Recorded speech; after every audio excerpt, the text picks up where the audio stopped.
welcome to This Explainer. Today we are looking at some absolutely unbelievable engineering marvels.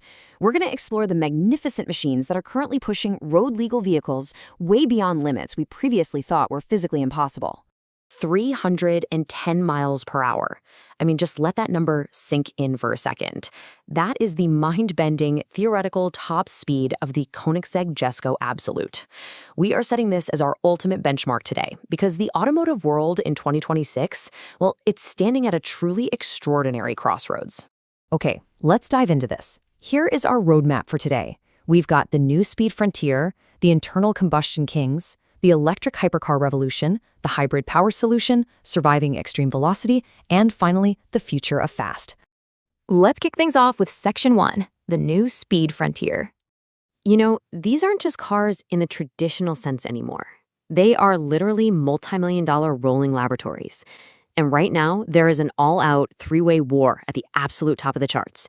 You've got the Koenigsegg Jesko Absolute representing internal combustion at 310 miles per hour, but right on its bumper is the Yangwang U9 Extreme, a pure EV hitting 308. And then, bringing a hybrid approach, is the Bugatti Tourbillon at 276 miles per hour. The major takeaway here? Absolutely no single powertrain holds a monopoly on extreme speed anymore. Moving right along to Section 2, the internal combustion kings. Now, despite the massive rise of electrification across the industry, traditional gas engines are fiercely defending their crown. Just think about these ICE heavyweights. The Jesko Absolute, for instance, literally strips away downforce just to maximize pure aerodynamic efficiency. Then you have that raw, unapologetic American grit, the SSC Tutara hitting 295 miles per hour, and the Hennessey Venom F5, which is aptly named after the absolute highest tornado category, by the way, pushing over 1,800 horsepower. Oh, and we definitely can't forget the Bugatti Mistral at 270. Incredibly, it does that as a convertible. It's really the ultimate open-air send-off for Bugatti's legendary W16 engine. Section 3. The electric hypercar revolution. Pure electric vehicles are causing a massive, seismic disruption right now, basically tearing up the traditional rulebook. Now, what's really interesting here is the stark contrast in engineering philosophies used to achieve the exact same goal. Take the IC-powered Jesko. It relies on super lightweight carbon fiber construction and ultra-low drag. But then the EV Yangwang U9 takes a completely different path. It overcomes the massive weight of its battery packs with just sheer brute force, utilizing a 1200-volt architecture to pump out roughly 3,000 horsepower. It's the same physics equation, but an entirely different solution. And the broader EV landscape is honestly just as wild. The Rimac Nevera R is hitting 267 miles per hour, while the Japanese-developed Aspark Owl delivers a staggering 1,953 horsepower in this incredibly compact frame. Get this, it hits 0 to 60 in just 1.7 seconds, which is frankly enough to rearrange your internal organs.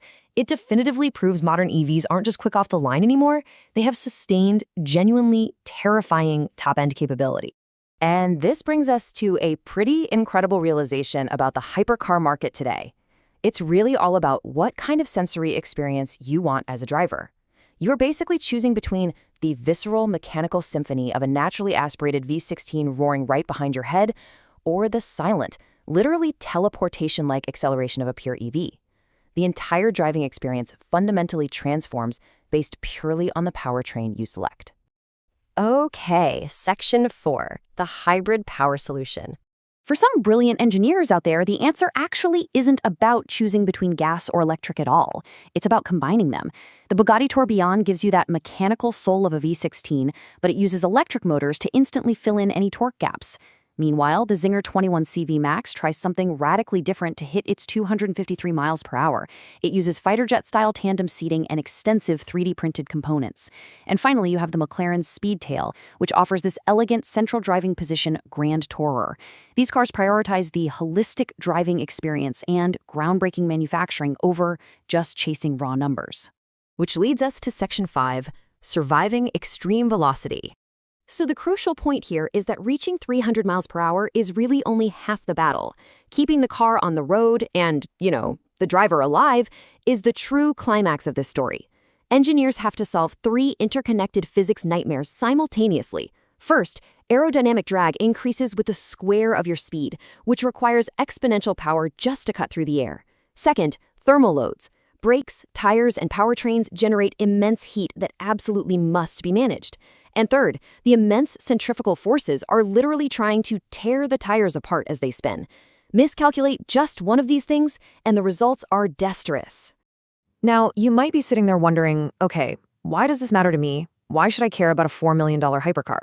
Well, because these vehicles are rolling laboratories. The extreme solutions engineered to keep a tire intact 300 miles per hour, or the battery thermal management created to dump 3,000 horsepower to the pavement, that technology eventually trickles down. It directly informs the aerodynamics, the electric motors, and the safety systems in the cars that you and I will drive in the future. Finally, Section 6, the future of fast.